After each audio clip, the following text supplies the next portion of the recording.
د همسایګانو څخه هم رنځ او تکلیف وینو. موږ که دا پیښه برداشت کړې ده د ملي مصالحو په وجه کېدلی چې بل وخت دا برداشت ونه لرو. پاکستان ته د دفاع وزیر ملا یعقوب اختر د طالبانو حکومت د دفاع وزارت سرپرست محمد یعقوب وایي افغانستان اوس مهال له زیاتو ستونزو سره مخ دی. نوموړي نن یکشنبه د طالبانو د اسلامي امارت د بنسټ ایښودونکي ملا محمد عمر د مړینې نهم تلین په مناسبت غونډې ته وینا کې ویل چې د طالبانو حکومت د نړۍ او ګاونډیانو له ننګونو سره مخ دی.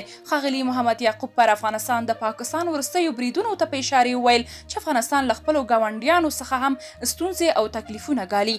هغه ویل چې پر کونړ ولایت یې یاد بریدونه د ملي مصالحو په خاطر برداشت کړي دي چې په خبره یې بل ځل کیدای سي برداشت ونه لري او بل مثل ځواب ورکړو، خو مچیت قرار یې په ځواب کې ویلي افغان کادرونه یې د ملي مصالحت په خاطر برداشت نکړل، لا یې هم وژني. د افغانانو د پلار او د نیکونو بیرغ یې د ملي مصلحت لپاره برداشت نکړل شو. د ټولې نړۍ مرستې یې د ملي مصلحت لپاره برداشت نکړای شوې.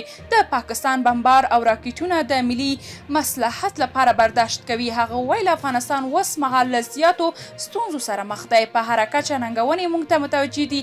دنیا هم را سره په مقابله کې ده او له ډېرو نږدې خلکو څخه هم له ګاونډیانو څخه هم ستونزې او تکلیفونه وینو چې ښکاره مثال یې څو ورځې مخکې په کونړ کې زموږ پر خاوره د دوی تجاوز و. کوم کسان چې هلته شهیدان شول په هر صورت دا موږ ته د برداشت وړ نه وه.